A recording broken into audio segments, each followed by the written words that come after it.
Israel में जो कुछ हो रहा है इजराइल और ईरान के बीच, इस पूरी कहानी को फ्यूचर की तैयारी के लिहाज से देखते हैं, जो आपको लग रहा है कि हमें अब बहुत काम, बहुत सीखने की जरूरत है। एक अपने आप में क्लैरिटी दिखाता है कि आपकी dominance in air, dominance in navy, और वो भी indirect, without committing the troops, आप ट्रुप्स कमिट ना करें, ये एक सबसे बड़ी काबिलियत है। पाकिस्तान है जो न्यूक्लियर देश है, ये पूरी लड़ाई इजराइल इसलिए भी तो लड़ रहा है कि वो कहता है कि हम ईरान को न्यूक्लियर पावर नहीं होने देंगे। एक नई डॉक्ट्रीन निकल कर आई है 4 दिन के युद्ध में कि आपका न्यूक्लियर ब्लफ नहीं चलेगा, हम इसे नाकारते हैं। इस न्यूक्लियर की भाव भाव से अब कहीं हमारे ऊपर कोई असर नहीं। आईआरजीसी की टॉप हायरार्की को डिस्ट्रॉय किया जा सकता है, तो मुनीर को क्यों नहीं किया जा सकता? हाफिज सईद को क्यों नहीं किया जा सकता? मसूद को क्यों नहीं किया जा सकता, अगर यही नॉर्मल है? दैट तो इजराइल और दैट तो अमेरिका, ये पिछले 40-50 साल से चल रहा है ड्रामा। और अब जब ये कॉल लिया है इजराइल ने, नहीं नहीं आप नहीं कर सकते, आप कैसे कर सकते हो, ये वाली बात तो अब नहीं रही ना। अगर पाकिस्तान के लिहाज से कल को भारत कुछ सोचता है, death to America, death to Israel, मेरे यहाँ पर आज तक कभी ना हुआ है, ना होगा, और ना हमें करना चाहिए। डेथ टू पाकिस्तान, मेरे लिए death to terrorism, death to terrorism for the world is my requirement. नमस्कार, आप देख रहे हैं डीएनपी इंडिया। मैं हूं प्रकाश ललित और मेरे साथ हैं कर्नल शैलेंद्र सर। सर बहुत बहुत शुक्रिया हमारे साथ जुड़ने के लिए। जय हिंद, नमस्कार प्रकाश जी, बहुत बहुत धन्यवाद कि आप अपने चैनल पर हमें मौका देते हैं। कोशिश करूंगा एक अच्छा विश्लेषण किया जा सके और लोगों के बीच में एक अच्छी बात हम रख पाए। जय हिंद सर, जय हिंद। सर मैं ये देख रहा हूं कि इजराइल में जो कुछ हो रहा है इजराइल और ईरान के बीच, इस ये बिल्कुल अलग लड़ाई है, बिल्कुल आसमान में लड़ी जा रही है। और एक टीम बिल्कुल हावी है, बिल्कुल ही हावी है। वो कह रहे हैं कि जी एयर डोमिनेंस हमने हासिल कर लिया। और कल तो हमने देखा कि उन्होंने अमेरिका की एक सबमरीन से ईरान की एक वॉरशिप को किस तरह से खत्म किया गया। इस पूरी कहानी को डिफेंस फोर्सेस के लिहाज से अगर आप देखते हैं, भारत पाकिस्तान, भारत चाइना संबंधों के लिहाज से देखते हैं और भारत की फ्यूचर की तैयारी के लिहाज से देखते हैं, तो इसमें क्या-क्या है जो आपको लग रहा है कि हमें अब बहुत काम, बहुत सीखने की ज़रूरत है और इन विषयों पर हमको ध्यान देना चाहिए? प्रकाश जी, आपको कॉम्प्लीमेंट करूंगा कि शायद किसी नेशनल चैनल ने इस पर बात नहीं करी। सब लगे हुए हैं जहाज कैसे गिरा, कौन सा क्या हुआ, कौन सा मोटा, कौन सा पतला, कौन सा सुपरसोनिक, कौन सा हाइपरसोनिक, कौन सा, हमारा क्या लेना देना। आप पहले आप पहले चैनल हैं जो इस पर बात कर रहे हैं कि उसका इंडिया से क्या इम्प्लीकेशन है। आई थिंक जो कि अपने आप में बहुत सुंदर सोच होगी कि दूसरे लड़े, दूसरा लड़खड़ाए, दूसरा गिरे, और उससे अगर हम कुछ सीख ले पाए अपने लिए, वो सबसे बड़ी बात होगी। अब जहां तक बात आती है लड़ाई की, देखिए जिस तरह की लड़ाई इस समय चल रही है, वो ये जरूर मुझे सिखाती है। इंडिया ने पाकिस्तान के साथ ऑपरेशन सिंदूर जब किया, तो उसका नरेटिव अपने हाथ में, अपने कंट्रोल में रखा कि हम कब एंगेज होंगे और कब हम डी एंगेज होंगे, डिसएंगेज होंगे। ये लड़ाई की सबसे बड़ी काबिलियत थी जो दुनिया ने सीखी, क्योंकि हमने उसे यूक्रेन नहीं बनने दिया, हमने उसे हमास और पैलेस्टीन नहीं बनने दिया, हमने जिस तरह के डिफरेंसेस मिडिल ईस्ट में चल रहे हैं हमने वो भी नहीं बनने दिया, हमने उसे इराक भी नहीं बनने दिया, हमने उसे चाइना ताइवान की तरह एक लंबा कॉन्फ्लिक्ट जो दिखने में आ रहा है वो भी नहीं बनने दिया। सो सबसे बड़ी सीख ये है कि कब, कैसे मैं मारूं, कितना मारूं, और कितनी जल्दी से जल्दी बिना अपने ऊपर नुकसान किए उसमें से निकल पाऊं और उसे रोक पाऊं। जीता कौन, हारा कौन, पाकिस्तान को डिसाइड करना है। अगर उन्हें लगता है 11 एयरबेस तोड़वा लिए और उसके बाद अगर वो जीते हैं, तो ऐसी जीत उन्हें जरूर जरूर मुबारक हो, बार बार मुबारक हो। अब आगे बात, जो लड़ाई चल रही है वो लड़ाई एक्चुअली इजराइल की लड़ाई नहीं है, वो लड़ाई इजराइल और यूएस की, दोनों की, ईरान के खिलाफ है। और वो ईरान के खिलाफ नहीं है, वो लड़ाई मिडल ईस्ट के खिलाफ है, वो लड़ाई चाइना के खिलाफ है, क्योंकि वो उसके बेनिफिशरीज हैं। वो लड़ाई इनडायरेक्टली रशिया के खिलाफ है, उनको बिना इन्वॉल्व किए, जिसको मैंने कहा कि आप वो कंट्रोल कर पाए एस्केलेशन, ये आपका कंट्रोल है। और इसमें मैं मानता हूं कि यूएस और इसराइल काफी हद तक जीत रहा है। अब आगे बात कि पनडुब्बी ने जो मार लिया, बड़ी अच्छी बात है, उनको लगता है उन्होंने मार लिया, लेकिन अब जो प्रूव होकर आया है, जिसको मैं मैसेजिंग कह रहा हूं, कि दैट मीन्स समुद्र के नभ से डोमिनेशन, किसी जहाज को जमीन के नीचे मिला देना, पानी के नीचे मिला देना, से लेकर वायु, ऊपर, एयर वॉरफेयर, दोनों जगह डोमिनेट करना, एक अपने आप में क्लैरिटी दिखाता है कि आपकी dominance in air, dominance in navy, और वो भी indirect, without committing the troops, आप ट्रुप्स कमिट ना करें, ये एक सबसे बड़ी काबिलियत है। और उस काबिलियत में एक सीधे सीधे नतीजा निकल कर आता है कि टेक्नोलॉजी का बड़ा पार्ट है, मिसाइल्स का बहुत बड़ा पार्ट है, ड्रोन्स का बहुत बड़ा पार्ट है, एक स्ट्रॉन्ग एयरफोर्स का भी उसके अंदर पार्ट है, कम्युनिकेशन वॉरफेयर का पार्ट है, इंटेलिजेंस का पार्ट है, अर्ली वार्निंग सिस्टम्स का वॉरफेयर है, आपकी जो नेटवर्क ऑफ मोसाद और सीआईए जो ऑन ग्राउंड वेरिफिकेशन करती हैं पिन पॉइंट देकर, इन सब का एक बहुत बड़ा रोल है। और मुझे लगता है कि इन रोल्स को हमें ध्यान जरूर देना चाहिए। जहां हमारी स्ट्रेंथ है उसे बढ़ाना चाहिए, जहां हमारी कमजोरी है उसको पूरा करना चाहिए। मुझे लगता है इस वॉर से सबसे ज्यादा सीख मुझे जरूर मिलेगी और मेरे देश को मिलेगी। जैसे मैंने जब इस पूरी कहानी को देख रहा हूँ सर, और जो लड़ाई हो रही है, तो मेरे मन में बार-बार एक ख्याल आता है कि कोई भी जब इंडियन आर्म फोर्सेस या फिर इंडिया की सिक्योरिटी एजेंसीज जो हैं, इस पूरे वॉर को जिस तरह से देख रही होंगी या समझ रही होंगी, उसमें आप ईरान की टॉप लीडरशिप से लेके जो पॉलिटिकल है, जो मिलिट्री है, वो सब की सब एलिमिनेट की गई है। और उसके बाद से एक नई कहानी है, जो उनके रॉकेट लॉन्चर्स हैं, जो उनके डिफेंस सिस्टम्स हैं, जो उनके रडार साइट्स हैं, उन सब पर पिन पॉइंट स्ट्राइक हो रहा है। वो कह रहे हैं कि एयर डोमिनेंस हमने हासिल कर ली है। जब हम हमारे लिहाज से सोचते हैं, तो एक ऐसा देश आपके बगल में है जो पाकिस्तान है, जो न्यूक्लियर देश है। ये पूरी लड़ाई इज़राइल इसलिए भी तो लड़ रहा है कि वो कहता है कि हम ईरान को न्यूक्लियर पावर नहीं होने देंगे। नहीं होने देंगे, किसी हाल में नहीं होने देंगे। लेकिन हमारे पड़ोस में तो न्यूक्लियर नेशन है। ट्रम्प अभी कह रहे थे कि ईरान का न्यूक्लियर पावर होना मतलब वो पागल लोग हैं। वो आज बैलिस्टिक मिसाइल अगर पूरे मिडिल ईस्ट में मार रहे हैं, उनके पास न्यूक्लियर हथियार होते तो वो कहीं भी मार रहे होते। लेकिन हमारे बगल में जो पागल है उसके हाथ में है न्यूक्लियर मिसाइल और न्यूक्लियर हथियार जो हैं। इस लिहाज से जो हमारी जो जो भी हमारी सिक्योरिटी एजेंसीज है, वो आरएनडब्ल्यू हो या आईबी हो, इन सबको भी तो ये लोग किस नजरिए से देख रहे होंगे, और क्या-क्या इनको लग रहा होगा कि यार इस चीज से हमको ये चीजें निकालनी पड़ेंगी, सोचना पड़ेगा इन पर। अगर इन मिनट्स की बैटल अगर आप सीधे सीधे पढ़ें, तो बड़े रिसेंट टाइम में सबसे बड़ी एयर डोमिनेशन की बैटल इंडिया ने डिस्प्ले करी है ऑपरेशन सिंदूर के दौरान, जिसको बोलते हैं ना टोटल डोमिनेंस। और सबसे बड़ी बात, जब आप एयर डिफेंस की करते हैं तो आपको याद होगा इसके ऊपर भी इंडिया ने बात करी थी कि हमने HQ-9 सिस्टम जो चाइनीज पाकिस्तान के पास है, सबसे पहले उसे डिस्ट्रॉय किया था।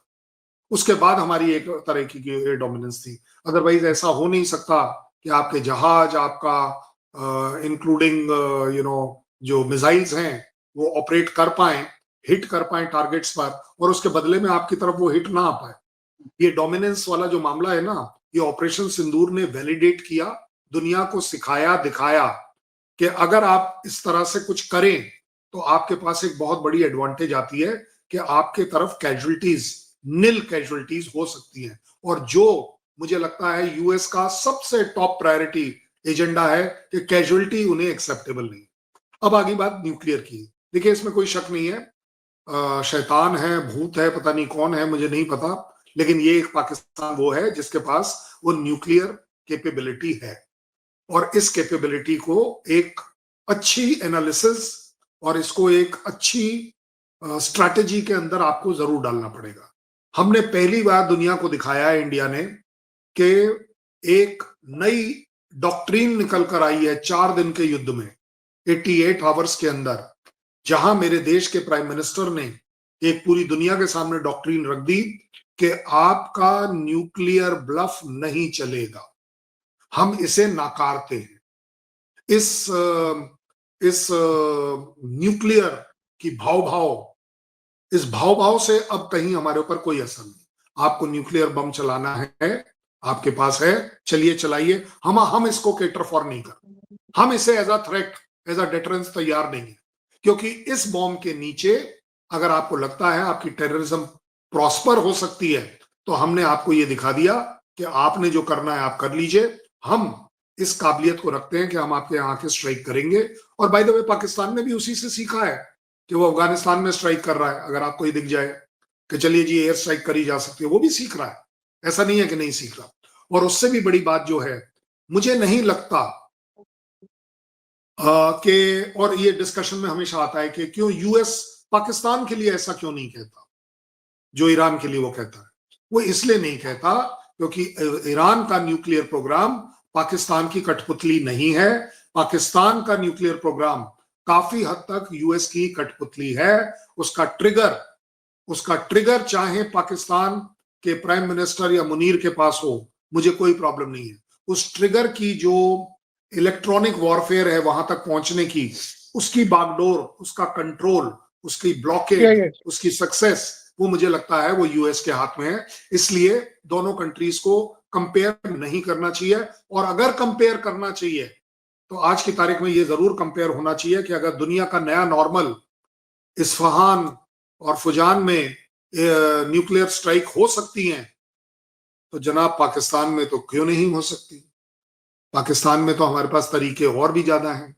अगर किसी भी तरह से कोई कंट्री टेररिज्म को बढ़ा रहा है दुनिया में, तो और अगर खमेनी को स्ट्राइक किया जा सकता है, 48 टॉप लीडरशिप को टारगेट किया जा सकता है, हटाया जा सकता है, आईआरजीसी के हेडक्वार्टर को डिस्ट्रॉय किया जा सकता है, आईआरजीसी की टॉप हायरार्की को डिस्ट्रॉय किया जा सकता है, तो मुनीर को क्यों नहीं किया जा सकता, हाफिज सईद को क्यों नहीं किया जा सकता, मसूद को क्यों नहीं किया जा सकता, अगर यही नॉर्मल है। और अगर यही नॉर्मल है तो मुझे लगता है आज मेरे देश की सेना को ये प्लान्स बिल्कुल फाइनलाइज कर लेने चाहिए, इनकी रिहर्सल करनी चाहिए।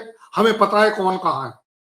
अगर ट्रंप आज से 10 या 8 महीने पहले ये बोल सकते थे कि मैं जीपीएस लोकेशन खमेनी की दे सकता हूं, तो आप कहें तो अगली डिबेट तक मैं आपको निकाल कर देता हूं कि क्या है जीपीएस लोकेशन मुनीर की, क्या है मसूद की, और क्या है हाफिज की।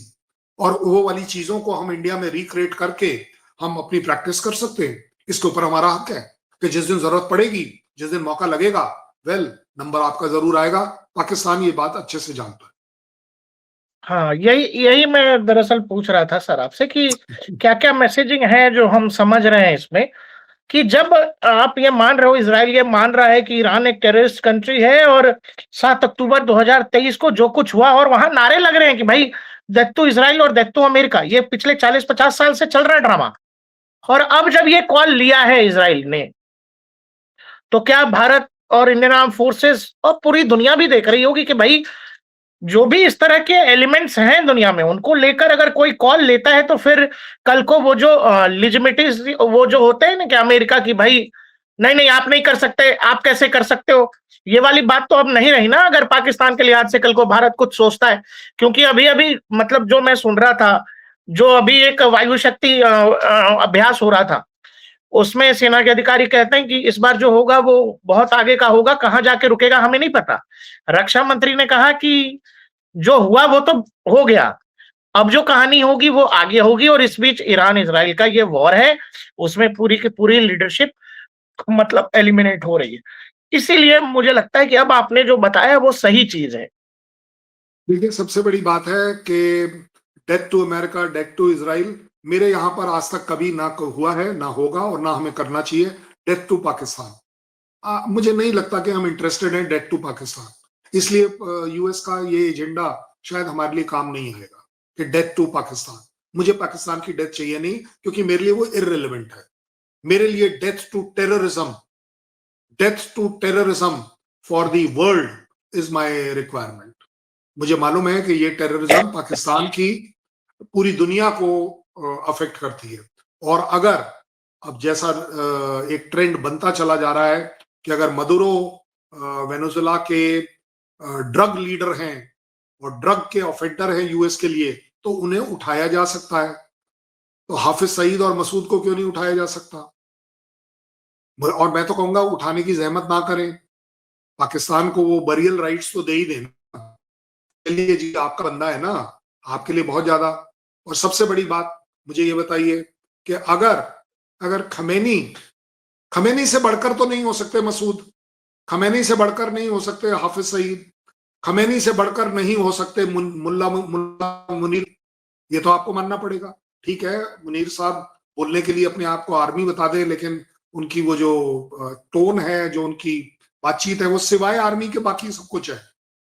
वो अपने आप आर्मी के तौर पर अपने आप को नहीं देख रहे। अदरवाइज अगर वो होते तो मुझे नहीं लगता कि बलूच में पाकिस्तान को इतनी बुरी तरह से पिटना चाहिए, टीटीपी उन्हें मार पाना चाहिए, अफगानिस्तान उन्हें मार पाना चाहिए, सिंध भी उनके खिलाफ चल रहा है, पीओके जेके उनको अपना झंडा नहीं लगाने दे रहा। तो ये सारी चीजें तभी होती है ना जब आपको मालूम है आपकी पाकिस्तानी आर्मी आर्मी का काम छोड़ के बाकी सारे काम करती है। इसलिए मुझे नहीं लगता कि पाकिस्तान एक सेरेमोनियल स्ट्राइक जरूर करेगा, बट उस स्ट्राइक के अंदर कितना दम होगा वो एक बड़ी बात है। और यस, मेरे को यूएस से सीख मिलती है कि अगर हम स्ट्राइक करेंगे तो ऐसा नहीं है कि हमारा कुछ नुकसान नहीं होगा। आपको वो एबिलिटी रखनी पड़ेगी नुकसान झेलने की, आपको वो एबिलिटी इजराइल में रखनी पड़ेगी नुकसान झेलने की। आपकी ऑपोजिशन, यूएस की ऑपोजिशन पार्टीज का जैसा रिएक्शन है, आपको वो मैच्योरिटी अपने अंदर लानी पड़ेगी कि ठीक है, एज अ देश हम एग्री नहीं करते कि किसी भी देश के साथ हमारी लड़ाई हो और बॉडी बैग्स घर आए, हमें बिल्कुल मंजूर नहीं। लेकिन इस समय जो ट्रम्प कर रहे हैं उसके अलावा हमारे पास कोई और चारा नहीं था। ये मैंने नहीं कहा है, ये यूएस की ऑपोजिशन पार्टीज ने कहा है। उनका कहना है कि यस, जो ब्रीफिंग दी गई है उसके हिसाब से देश के पास कोई और चॉइस थी ही नहीं सिवाय इसके कि हम इस ईरान के न्यूक्लियर प्रोग्राम को, मिसाइल प्रोग्राम को, रिजाइम चेंज को डिसमेंटल करें। और अगर वो डिसमेंटल जैसा हो रही है कि वो पब्लिक के लिए करी जा रही है, ईरान की पब्लिक के लिए, तो वेल आपके सामने है। पाकिस्तान में 35 लोग मारे गए हैं अभी सिर्फ काउंसलेट के ऊपर अटैक करने पर। इमरान खान के टाइम आपको मालूम है कितना कुछ हो गया। अभी इमरान खान की वो बहनों को मिलने ना देने पर लाखों लोग सड़क पर आए हुए थे। कौन सा ऐसा इंसान, तो हम तो कहेंगे कि वही वाला टेम्पलेट यहां लगना चाहिए कि जी ये तो पाकिस्तान की आवाम के लिए।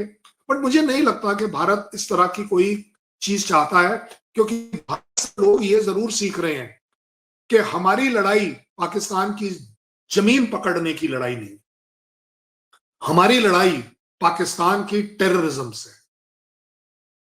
मेरा जो आखिरी सवाल था ना सर, वो वही था, हालांकि कुछ हिस्सा आपने इंक्लूड किया उसमें, कि मैं सुन रहा था इजराइल के ओपोजिशन के लीडर हैं, वो एक बड़े पत्रकार को कह रहे थे कि भाई देश बिल्कुल साथ है, हमारा वही पक्ष है जो नेतन्याहू का पक्ष है। हमने ये देखा कि कतर में अमेरिका के फाइटर जेट गिराए गए, कतर के एयर डिफेंस से बताया गया कि जी गलती से मार दिया। हमारे यहाँ लोग पूछने लगे ऑपरेशन सिंदूर के बाद, तीनों सेनाओं की तरफ से प्रेस ब्रीफिंग हो रही है, हर बार बताया जा रहा है। चूंकि पाकिस्तान ने बोला कि हमने राफेल गिराया, तो हमारे यहाँ के नेता पूछने लगे। ये मेच्योरिटी कब आएगी हमारे नेताओं में, जो मिलिट्री लीडरशिप कर रही है या जो पॉलिटिकल लीडरशिप कर रही है देश के साथ, और ऑपोजिशन अलग बाजा बजाने लगता है, जबकि हम ये देख रहे हैं ईरान इजराइल वॉर में कि बिल्कुल एक मत है सबके सब। और वहां क्या तेल अवीव में मिसाइल गिर रही है कि नहीं गिर रही है, इजराइल के अलग अलग शहरों में मिसाइल गिर रही है कि नहीं गिर रही है, यूएस बेसिस पर मिसाइल गिर रही है। हमारे यहाँ अगर ऐसा हो जाता ऑपरेशन सिंदूर में, तो इन्होंने कह दिया था कि जी भारत तो हार गया, सबसे हम बड़ी हार बात है, गए। मैं कोई छोटा सा करेक्शन कर दूं, ये कुवैत में 3 जहाज नहीं गिरे थे, सॉरी कतार में नहीं, वो कुवैत में गिरे थे। ये हाँ जहाज जो सॉरी सर, 3 सॉरी गिरे सॉरी हैं सर जी। वो जो हाँ मिस्टेक है, नहीं कई बार लोगों को गलत वो लगने लगता है। हाँ हाँ, ठीक कह रहे इसलिए मैं कल पता चले, नहीं तो जी वो जो ऑपोजिशन पार्टी है वो इसी पर बैठ गई कि प्रकाश जी ने तो ये बोला है, देखिए हमारे देश में लोगों को पता ही नहीं है। तो ज्यादा बड़ी बात यह है कि अगर हम इस तरह की बात करें ना, ऑपोजिशन, मैं मानता हूं कि मेरे देश में ऑपोजिशन का एक अलग हक है, और वो हक मैंने आपको इस केस में दिखाया कि ऑपोजिशन पार्टी बोल रही है कि यस, हम ये लड़ाई बिल्कुल नहीं चाहते। 53% आवाम का जो सर्वे है वो कहता है कि लड़ाई नहीं होनी चाहिए। लड़ाई is a wrong thing. 38%, 37% polling जो सर्वे किया गया है वो दिखाता है, ये रॉयटर्स का सर्वे है बाय द वे, कि सभी वहां के लोगों का कहना है 37 का कि डिप्लोमेटिक सॉल्यूशन निकलना चाहिए। मैं भी मानता हूं, इसमें कोई बड़ी बात नहीं है, लेकिन फाइनली, क्योंकि आपने बोला इसलिए मैं हूं कि अगर ऑपोजिशन को, किसी भी ऑपोजिशन को लगता है कि ये लड़ाई बेहतर किसी और तरीके से लड़ी जानी चाहिए, तो आप अपना एजेंडा तो लाके बताइए। आपका कहना है राफेल गिर गए, ऑपोजिशन पार्टी, राहुल गांधी ने क्या पूछा था, कितने गिरे, ठीक है ना। मैं पूछता हूं राहुल गांधी कितने गिरे बताओ, क्योंकि तुम मेरे से पूछ रहे हो ना कितने गिरे, तो तुम बताओ ना कितने गिरे, क्योंकि तुम्हारे पास खबर है तभी तो तुम मेरे से पूछ रहे हो। मैं तो बता चुका हूं, मेरा डीजीएमओ बता चुका है कि all our pilots are safe and back home. अब अगर आप थोड़े मंद बुद्धि हैं, कम बुद्धि है, मुझे नहीं पता, लेकिन अब मेरा सवाल है कितने गिरे, बताइए बताइए कितने गिरे। ट्रम्प साहब ने बोला था पहले 5 गिरे, फिर 6 गिरे, फिर 7 गिरे, फिर 8 गिरे, ठीक है ना। मैं ट्रम्प साहब से पूछता हूं किसके गिरे, नाम क्यों नहीं ले रहे भाई, शर्म ये किस तो बात बता की। ही नहीं रहे वो, ये बता नहीं ही नहीं नहीं नहीं, रहे वो वो आज शर्म तक। नहीं, वो देखिए देखिए मैंने क्या कहा, शर्म किस बात की। अगर राफेल गिरे तो ट्रम्प को शर्म नहीं आनी चाहिए, लेकिन अगर F-16 गिरे तो किस शर्म आनी चाहिए, किसकी मार्केट डाउन होनी चाहिए। देखिए बड़े सीधी सीधी बात है, क्यों नाम नहीं ले रहे आप, लीजिए ना मेरा नाम, डंके की चोट पर लीजिए। शहबाज शरीफ 3 बार बदल चुके अपना स्टैंड, क्योंकि ट्रंप बदल चुके हैं स्टैंड। मैं मानने को तैयार हूं, 8 जहाज गिरे होंगे, कोई बड़ी बात है ही नहीं। हम कहें हम कहें तो झूठे, ट्रंप कहे तो सच्चे, तो मैं तो कह रहा हूं सच पर विश्वास कर लीजिए। 8 जहाज गिरे, 8 जहाज किसके गिरे, मेरी फोटो, मेरी टारपोलिन कवर्ड वाली जो हैंगर्स हैं, वो जो खड्डा बना हुआ है नूर खान में, ये सब मैंने आपको दिखाया। एक आध फोटो तो आप भी लाइए, कहीं तो दिखाइए। अरे कुछ नहीं है, झूठा एक एआई जनरेटेड ही बना लीजिए, एआई सबमिट हम कर रहे हैं, सीख आप लीजिए। और आपको क्या लगता है ट्रंप से ज्यादा कोई बड़ा आदमी हो सकता है जिसको ये बातें सारी ना पता हो उस कंट्री को। देखिए मेरा सीधा सवाल है, मैं इस बात को फेस करने के लिए तैयार हूं कि मेरे जहाज गिरे, लेकिन मुझे आपको ये बताना पड़ेगा कितने गिरे, कहां गिरे, कौन से गिरे, फिर मैं बताऊंगा आपको। क्योंकि मुझे आपको झूठा नहीं साबित करना है, मुझे आपको एक्सपोज करना है। क्योंकि अगर आप बोलेंगे मेरे राफेल गिरे, तो उस राफेल की फोटो आपके पास जरूर होगी, आपके पास वो रडार सिग्नेचर जरूर होंगे, आपके पास जहाज नीचे जाता हुआ, उसमें से पायलट निकलता हुआ, आप देख रहे हैं 3 जहाज उनके गिरे हैं ना, वो मान रहे तीनों जहाज के पायलट दिखाए जा रहे हैं ना कहीं कि वो निकले हैं। अभी वो ईरान वाले भी जो 2 गिरे हैं उसके भी वो 2 पैराशूट दिख रहे हैं ना, तो प्रूफ है कि भाई यस जहाज गिरा होगा तभी तो पैराशूट से बाहर आया। यार मेरा बंदा सही है कि ना पैराशूट लगाकर बाहर आया, ना जहाज के साथ गिरा, और ना तुमने प्रूव किया। इसलिए मैं ट्रंप साहब की पूरी इज्जत करना चाहूंगा। मैं कोई यूएस का बहुत बड़ा फैन नहीं हूं, लेकिन वो मेरा नहीं है। साहब सही बोल रहे हैं, 8 जहाज गिरे, लेकिन उन्हें थोड़ी शर्म इस बात की है, मार्केट डाउन हो जाएगी जब बताना पड़ेगा उसमें से कितने F-16 गिरे और कौन से दूसरे जहाज गिरे। चाइना क्यों नहीं बोल सकता, चाइना के पास तो स्टेट ऑफ आर्ट है। चाइना क्यों नहीं बता सकता कि HQ-9 एयर डिफेंस सिस्टम नहीं गिरा, क्यों नहीं बोल सकता। भाई देखिए ना, बड़ी बड़ी सीधी सीधी बात करिए ना, वो जो बिल्कुल प्रैक्टिस नहीं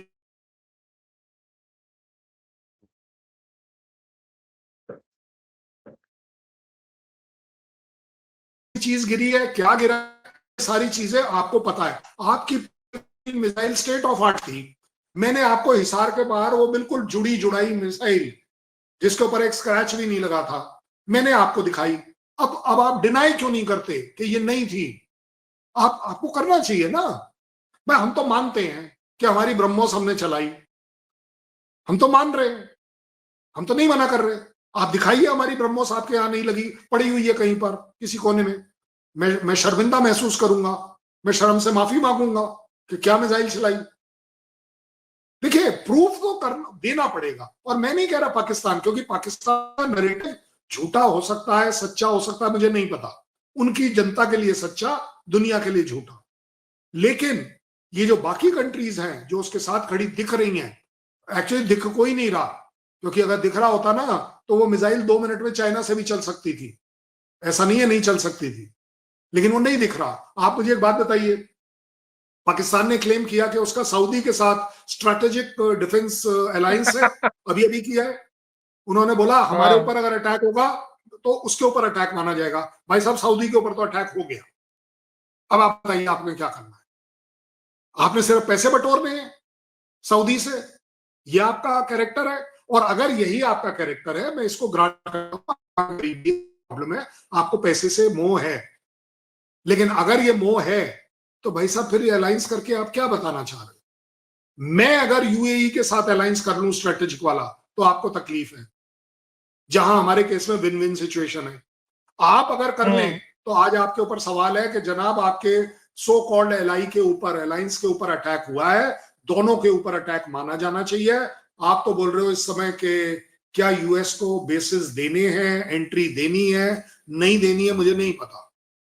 सो एक बड़ी कॉम्प्लेक्स सिचुएशन है, ऐसा नहीं है। लेकिन as far as India is concern, उसको सिर्फ यही एक एडवांटेज है, हम बड़ा क्लियर हेडेड काम कर रहे हैं, क्योंकि हमारा किसी के खिलाफ कोई एजेंडा नहीं है। मेरे ईरान से रिलेशन अभी भी ठीक है, मेरे इजराइल के साथ रिलेशन अभी भी ठीक है।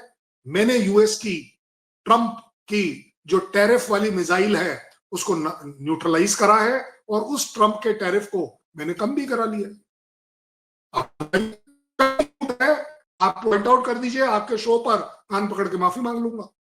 हमारे साथ थे शैलेंद्र सर, बहुत बहुत शुक्रिया आपका, थोड़ा सा समय ज्यादा लिया हमने, उसके लिए माफी। और उम्मीद ये है कि भविष्य में लगातार हम लोग बातचीत करते रहेंगे अलग अलग विषयों पे। बहुत बहुत धन्यवाद सर। बहुत बहुत धन्यवाद। जय हिंद, नमस्कार। जय हिंद सर।